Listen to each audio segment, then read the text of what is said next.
road, it takes more than just miles to make a truck driver. It takes heart, the heart of a lion. Truck drivers possess the quality that keeps this country moving. Courage, determination, bravery, and inner strength. Well, good afternoon, everybody. I hope everybody's doing good. I hope that wherever you're at, that you're having a good day or a good night of trucking, however you're listening to us tonight. We appreciate you if you're listening on Spotify, Apple Podcasts, or if you're listening on Truckers'Voices.com. We sure appreciate you tuning in with us tonight. Hey, I got a special guest with me here on this pre-recorded special podcast. It's Mr. Chris Outen. Hello, everybody. Yep, Chris. And he's agreed to come on here. And you know how it is with Truckers' Voices podcast. We want to hear your stories, how you got into the trucking industry. And I'm telling you what, Chris has got a story to tell. He's been one of my friends for a long time, and we've got to do some stuff together over the years. And, you know, but I'm sure I'm going to learn a little bit more about Chris tonight because, you know, whenever we sit down and have these conversations, you know, we're all ears and, you know, those stories come out. So, Chris, if you want to tell us a little bit about yourself, you know, where you're from and, Sure. you know, what you've been doing here lately. Well, I've been in the industry for a little over 39 years. Started with a trucking company out in the West Coast called Viking Freight System, and now with FedEx. 38 years safe driving, going on 40 years, worked a couple of years on the dock. Love what I do. Didn't come into it that way, but a little story about me and Tim. We both named America's Road Team captains in 2017 together. Yep. I like to give all the credit to me for Tim making it, but Yeah. he's been a good friend. We share a lot of laughs and a lot of good times. So love this industry and you know, didn't come into it loving it, but fell in love with it. Yeah, absolutely. And Chris, and I think we all, with my life's journey, I kind of like, you know, fell into this job. It was something that I always did growing up on the farm. Always had a steering wheel in my hand at some point in time and did not realize that this was going to be my lifelong career. But, you know, I love it. I love getting out on the open road and, you know, just having that big windshield in front of me and seeing some of the things. And you're a city driver, so your day is different every day. Yes. And I'm sure you build rapport and relationship with your customers for sure. Yeah, that relationship with my customers is part of the reason I love what I do. You learn about their families. You know, you hear about their grandsons or kids playing in a softball game or tournament over the weekend, and then when you get back and see them Monday, you want to find out how they did. So very important to build that relationship with them. It's a bit different than road or line haul, which I get to do as a America's Road Team captain at times, drive that truck across the United States. And despite what people believe that it will take a city driver 3 times longer to get across the United States than a road driver, I make sure that I get there as fast as you guys, just based on pride, but you know, safely, of course. But yeah. Yeah, absolutely, Chris. And you know, like you said, we've had the pleasure of working many events together, and had a lot of good times and good laughs. And you know, you know that you're a true friend whenever you can kind of pick on each other a little bit, and you know, and we do that. We kind of throw jabs at each other sometimes. We definitely have stories we can't tell on here. Yeah. Another channel, another time. Another day, maybe like after midnight or something like that. You know, I'm missing my co-host Steve Brand, but you know that it is what it is. But hey, I had to grab you when I could grab you because our time zones are so much different. You know, I could always take over for Steve Brand because I can talk a little bit like Steve if you need me to. But love Steve Brand, also named a captain 2017 with us. So sorry you're not here, Steve. That's right. I can give you just as hard a time as I'm going to give Tim tonight. Absolutely. Well, let's jump right on into the podcast here and let's get started here, Mr. Chris. So, what first got you interested in the trucking industry, and when did you realize that you know that it was going to become your career? Yeah, it was back in 1986.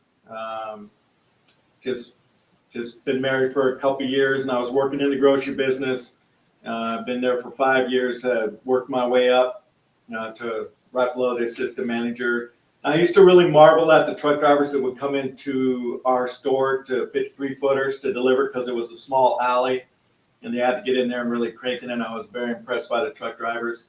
But back in that day and age, they didn't always paint a rosy picture of truck drivers. I felt that movies and TVs always, TV shows always made them seem like not the scholarly people that they can be. They just didn't paint a good picture. So I had no interest in the trucking industry, and nobody in my family did it. But at one point I lost my job.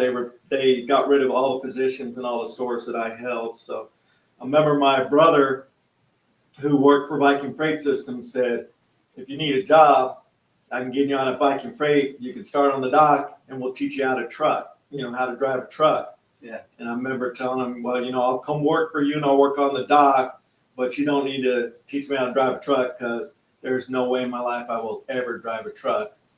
But as it happened to be, I started working and they had me start doing some hustling and taught me how to drive a truck. And I thought it's a skill that I'll always have no matter what. And just from the first day, I went out with a set of triples. The very first time they had me drive was a set of triples, about 150 miles to Tupperware plant to swap them out for full trailers. But I just fell in love with it. I remember at that moment thinking, if I could drive these triples, I can drive anything. But slowly grew a great appreciation for what truck drivers do. You really get in there and you see their good family members who are taking care of their families and other people's families. And I just fell in love with the industry as a whole. So, so getting started in the trucking. So who absolutely was one of the first person that, that you were most impressed with, who influenced you the most starting out behind the wheel? Starting out behind the wheel with me, I really took the industry serious in a way because I lost my father at age 13 in a car accident, which really impacted our family. And since day one, I guess I used my father's inspiration as just, I wanted to make sure that everybody around me got home safe to their families. To this day and age, I've probably city coached 100, 150 drivers at FedEx in Portland, Oregon. And I instill that into them that, the most important things out on our road and highway isn't the freight and our trailers, but the people in the cars around us. So as far as a single person, it'd probably be Dan Shemrell out of Portland, who's won national champion and got me into TDC a long time ago. And he's always been a great inspiration and somebody that's, always helped me out. And, if you're going to have a role model, Dan Shemrell is not a bad role model to have. I got you. So, do you remember your first day on the job? Yeah. What stands out most about that first day? Oh my goodness. The weird thing is probably what stands out the most is the smell of diesel. Just like walking in and the smell of diesel, but it was very laid back and I just remember thinking, what am I doing here? But it was a bit intimidating, those big trucks. And back then we didn't have the power steering, power clutch, automatic vehicles that we have nowadays. There are arm buster and leg busters, and it's just an intimidating thing. And none of the truck drivers talked to me because they probably thought I was going to be there a week and gone. But I wasn't a truck driver. But it was a little bit intimidating walking into that atmosphere. So going into the trucking industry, and what's one thing that you thought that you knew about the trucking industry, but you found out later that you was absolutely wrong? That's a really easy question for me to answer, just because of what I talked about earlier, what you see on the media and how they were portrayed. I quickly found out that truck drivers are just a special breed of people, very caring. A lot of them, Christian people like myself. They not only care about their own family, but your family. And a lot of those truck drivers are extremely intelligent. A lot of them had degrees at college and were banking on getting a job, work for some corporation or something, but come to find out they can make more money being a truck driver than they could do that. So just really finding out the kind of quality people that truck drivers are. I grew a deep respect for those truck drivers and who they were and how hard they work. And and doing whatever they can to take care of their families and our families. So thinking back to young Chris, Sure. when you think about young Chris, so knowing what you know now, what would you tell young Chris back then about this industry? Probably tell them, first of all, that beautiful long feathered hair that you have is going to turn white and thin at some point. But about this industry, you know, I've always been focused on safety. And I think that one of the things that's helped me is the TDC program. You know, I would have probably told young Chris, get into that program the first year, start competing the first year. I've been fortunate enough to win 12 times in my state and go to nationals and have some success at nationals. But maybe get involved in training the younger drivers in our service centers a little bit earlier, although I've had like 20 plus years doing that. So, but just, I think I've had good role models, and that has helped me to progress at a good pace, but just get a little bit more involved when I was younger. So Chris, I know, you know, your safety record, and you got how many years of safe driving miles? I'm a few weeks shy of 38 years, and it'll be about 1.6 million city miles. So not those numbers that road guys have, but that's tough driving in the city. Yeah, but you know, that's absolutely a testament of, you know, your safety on the road, and how you view things and how you do things on a daily basis. And speaking of doing things on a daily basis, can you walk us through what a typical day looks like for Chris out there? Sure. As a city driver, you know, one of the first things we need to do is make sure our load is quality, secured. Everything is paperwork's up, you know, whether we have hazmat or not, we need to make sure that good pre-trip. Got to start off with a great pre-trip, and because I'm in TDC, I've learned to do a really good pre-trip and do it the same way every day. Just get out there and get to my customers, get that freight delivered, which I really thoroughly enjoy, my customers and being out there with them, and then get our pickups, fill that trailer up fully, and get it back into the yard safely. I always tell everybody that I train, I don't care how bad of a day it was, if you get home and your equipment gets home safely, then you had a great day. I had a great day, absolutely. Yeah. And I definitely agree with that. You know, every day that I get home safely, you know, I count my blessings for sure. You know, and this day and time, you know, there's so many people on the road. There's so many people that, you know, with distracted driving going on, that they're doing everything but driving. And you really got to watch out for those around you for sure. You know, when I talk to people about that, and they're amazed by the fact that I'll tell them, you know, I don't have to see the driver in that car to know what they're doing. They could be 500 yards ahead of me, and I could tell if they're distracted or whether they're lost, or God forbid, whether they're impaired or whatever. You can just tell by the motion of that vehicle. It tells you everything that's going on inside that vehicle. Chris, I stayed in the city for about 8 years before I moved to the road, and I know that there can be some challenges and, you know, some things that you really got to have patience with out there. So what's one of the biggest challenges, and how do you stay patient through it on a city route every day? Yeah, you know, a couple things. Of course, there's congestion, a lot of congestion out there. And, you know, I drive up and down the I-5 corridor between Washington and Oregon on my route. And so first of all, you're going to get that.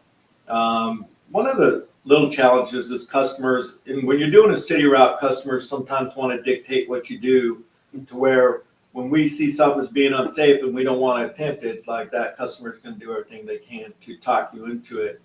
But you got to stand your ground. You got to stick to your guns. If something's not safe, then you just don't do it. You know, I always look at it as, am I capable of doing it? Probably, but is it safe? No. And if it's not safe, then I'm not going to do it. But we always find a way to get that freight to the customer at the end of the day. We find a solution to get it done. And on a day, whenever you have that done and you're finished with the day, can you just name one thing about that day that brings you satisfaction? Just getting back safely. That every time I turn that key off and set that brake, and I got in safely, and everybody around me got home safely, which, in all honesty, it's more important to me that everybody around me gets home safe than it is that I get home safe.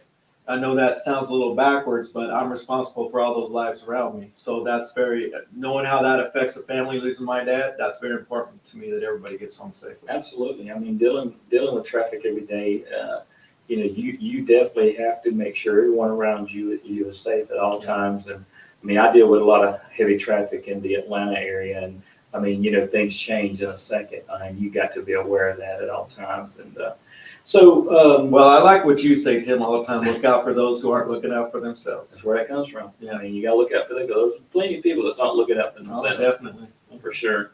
Over your career and the course of your career, have you developed any routines or, must-do steps before you roll out? Superstitions. I didn't want to say superstitions, but or any superstitions, Yeah. Everything starts with a good pre-trip with me, and I have a routine. And for some reason, where I'm parked, drivers all know me in the terminal, and they'll walk by while I'm doing my pre-trip. So I try to get it done before somebody interrupts me. I told you I have no superstitions, but I do name my trucks every year every time I get a new truck, and I've had this truck for 7 years, and her name is Sophia, named after Sophia Loren, the beautiful actress. So it's like, I don't know why, but so like when things are going bad, I have a little gnome up in the cubby hole with the name Sophia on it, and I say Sophia. So you brought that up, and I have to ask you a question. So what's something, I'm going to call it your exes. What's some of the name of your exes? Oh, the X trucks? Yeah. Raquel, for Raquel Welch. So Okay. It's pretty much just been Sophia and Raquel. So what first motivated you to get into the truck driving championships? It was Dan Chemrell. I remember he told me about what he did when I transferred. I started in Boise, so 3 years into my career, I transferred to Portland, Oregon, and met Dan. And he was showing me, taking out in the parking lot, showing me the stuff that he does. And, eventually I got into it a little bit later afterwards because I thought this is really crazy, don't know much about it. But, the first time I competed in '96, being an arrogant young driver, I said, as we drove away, I think I'm going to be able to win a lot of championships in this if I just focus on the pre-trip and the test, doing better on that because I did good on the course. And of course, I did not win a championship till 2009, which was 15 years after I started. So for you guys out there who's struggling with that, stick with it. It's worth it. But I tell people some may see that as 15 years of failure, but I see it as 15 years of safety, right. Staying safe. And when I finally got that monkey off my back and won that first championship, then I've had great success since then. And the TDC's been such a great thing for both me and my wife, going to nationals and the trips that we've gone on and the things that we've done with FedEx that they've set up for us. And honestly, it wouldn't be an America's Road Team captain if it wasn't for the captains that I met at those events and being so involved at both the state and national level. Is there a particular year or moment of the TDCs that kind of sticks out in your mind that you're most proud of? That you helped Don Logan out, right? That's another story. But and he's talking about 2002 when I took second, and Don took first. And I'm always like, you stole that championship from me, Don. And Don's always like, Don Logan's like, you gave it to me, Outen. And I'm just like, but in 2012 was a great year. I ended up taking second at nationals in 4-axle class, and I was way behind first place. The guy that took first in the first run scored almost 100 points higher than everybody else. Wow. But on the first problem was a dock, but a bullpen dock, like you had to go in and really jack it in there in one little pull up. I remember stopping, and the judges were back there for like 30 seconds. I'm like, what's going on? One of the judges later told me that I was so close to that barricade that they had to put a piece of paper in there. Wow. Just to make sure that I didn't hit it. And I remember sitting there thinking, I better not let this thing go backwards when I go to put it in gear. Don't put it in reverse. But that year we also, the state of Oregon won the team trophy Wow. Yeah. at nationals. So that was a great year. And I would say that winning that team trophy with the drivers from Oregon meant more to me than that second place. Yeah. Team Oregon's got a pretty strong TDC team, I understand. And yeah, but we're starting to retire. With Dan retiring, and I'm going to retire at the end of the year, or actually probably not in August after NTDC. Yeah. Yeah, it's still a good team, and we left a good legacy there, so they should be good going forward. Yeah, I definitely know that you probably have laid a good foundation for whoever comes in and kind of takes over. We've had in our terminal in FedEx in Portland, we've had 4 national champions come out of there. That's awesome. Yeah. That's absolutely awesome. And I know the answer to this question that I'm fixing to ask you, because I think I could ask it to each and every TDC competitor out there. But did the TDCs after you got involved change you as a driver for the better? I think it before I got involved in TDCs, it was always about safety to me at that point, and I was growing a great respect for the truck drivers everywhere. But I always saw it as me competing against the other companies. Like I'm a very competitive person. I'm like, I can't lose to somebody from another company. Right. You start competing with those guys, especially at the national level, and you no longer see what color the shirt is that they're competing in. Right. You just see that driver, that professional driver who's every bit as good as you are, maybe even better in a lot of cases. And then you start looking up to those drivers and go, that's who I need to be like. I mean, I've learned so much about professionalism and respect for each other, no matter what company you drive for, through that NTDC program. I wish I would have always had that respect from day one. And I don't feel like I was disrespectful, but I just saw it as them and us. And now I just see it as a bunch of professional drivers all out there doing the best they can. And I have so much respect for that. So on a different note, what's one of the funniest things that you've ever seen coming out of the TDC? Oh my gosh, really? Out of the TDCs? Wow. Not a lot of funny things. I mean, everybody's so serious there. So everybody is so serious. Wow. I used to watch. We used to have at the state of Oregon. They used to do a lot of stuff for the kids. Yeah. And they'd have this little truck that they drive through the obstacle courses, and seeing those little kids, you watch the little girls get in those things, and they'd be so slow and courteous and and then you put like a little 5-year-old boy in there, and they're just hitting every home on that course. It becomes how many of these obstacles can I take down? And there's probably been times at NTDC where I felt like I was that 6-year-old kid, because I was just hitting every obstacle that you can. You have good days and you have bad days at NTDC. Well, for one thing, at TDCs, we train to stay away from stuff, but TDC, that's one time that we try to get closer to stuff than what we know. Definitely. For sure. So let's talk a little bit about your career, and let's reflect back on your career and the impact that it's had. What's one thing about trucking you wish the general public understood? Just basically what I covered a little bit earlier, that truck drivers are just really caring, family-oriented people who are out there sacrificing not only for the good of their own family, having long days and sometimes weeks away from their family, depending on what they're doing, and they're just genuinely really good people, really respectful. They are absolutely the best drivers on the road. When you consider they spend 8 to 10 hours a day out on our roads, of course they'd be the best drivers.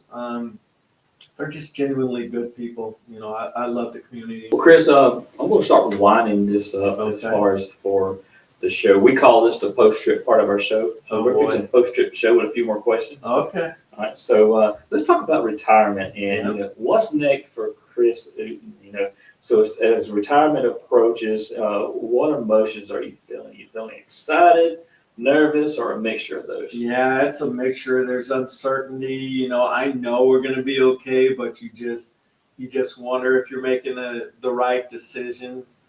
There's so much in this industry that I love that I never would have. Young Chris would have never guessed he would have fell in love with this, but so many things my customers that I'm going to miss that I'll probably stay in touch with some of them. But excitement, ready to do some traveling around the world with my wife, me and Sandy. We're going to travel outside the United States, and every country we go to, we're going to try to do a 5K race at one of the cities or villages or something. That'd so we be cool. can get to know some of the local people. And That's awesome. so we got some plans doing that. More fishing, more golfing. And could you imagine me being a marshal on a golf course, telling everybody where to go and what to do and stuff? That can get pretty. But I got a lot of plans. We have a lot of fun, excitement to do, and we're looking forward to it. But I think once we get into it and get eased into what our day looks like and stuff like that, but I think we're going to be pretty busy. Yeah, y'all heard it right here on Truckers' Voices. Chris Outen, golf marshal, coming to a course soon to near you. Yeah, all I gotta say is you better keep up, because I'm gonna be honking the horn and yelling at you if you're not. But we'll see how long I'll be marshaling and doing that stuff. But I look forward to it. So, Chris, what's one thing that you'll miss most about driving? Oh man, the people, just in some of the beautiful things that I've seen out there driving. I don't drive over the road, but I remember one time with America's Road Team, I took the image truck from Minneapolis to Long Beach, California. I remember driving down into New Mexico, and the sun was setting as I was driving into New Mexico. And because I was driving towards it, it seemed to stay up forever, like for an hour, and just how beautiful the sky was. Yeah.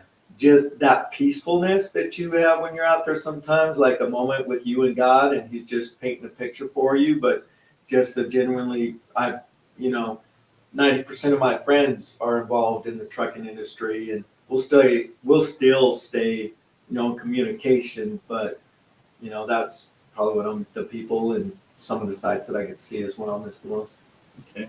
So if you could leave a legacy message for drivers coming up behind you, what would it be? Yeah, it's really easy because, as I said, I've city coached a lot of drivers, trained a lot of drivers, and safety's up to you, 100% up to you. You can't let somebody influence you to do something that isn't 100% safe, and just because you feel that you got a good percentage out of making it happen or doing it, if you can't do that 100% of the time, knowing that every time you're going to be successful, then you need to try to find a different way. But just don't let yourself be influenced by other people around you who don't have your best interest at heart all the time.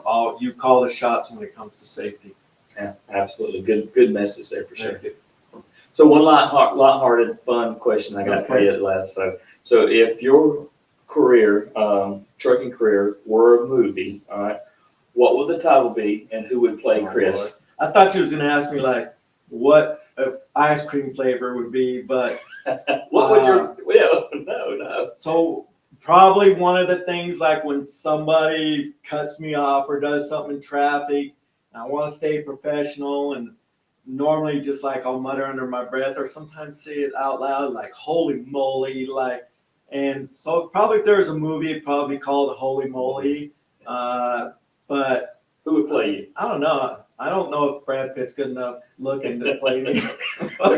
Who would Sandy want to play you? How about that? Now, I'm not going to go into who she wants to because I know who it would be, and it's not, I'm not even going to say that, but probably somebody just zany like Jim Carrey or something, because I got a zany personality a little bit, and I like to have fun and enjoy what I do. But I don't know. I mean, yeah, I try to feel like I'm a little bit unique and just be myself, but it'd have to be somebody with a sense of humor and who's probably going to go against the grain just a little bit, because anybody that knows me knows it's like Chris Outen, man, you just going to have to watch what he says or does sometimes. So, I always say it's amazing. I've had my career for 4 years and haven't gotten fired for doing or saying something just stupid, because my wife will tell you once it gets to here, it's going through there without a thought, and I don't know how to filter things out sometimes, but it'd be a fun comedy movie, probably,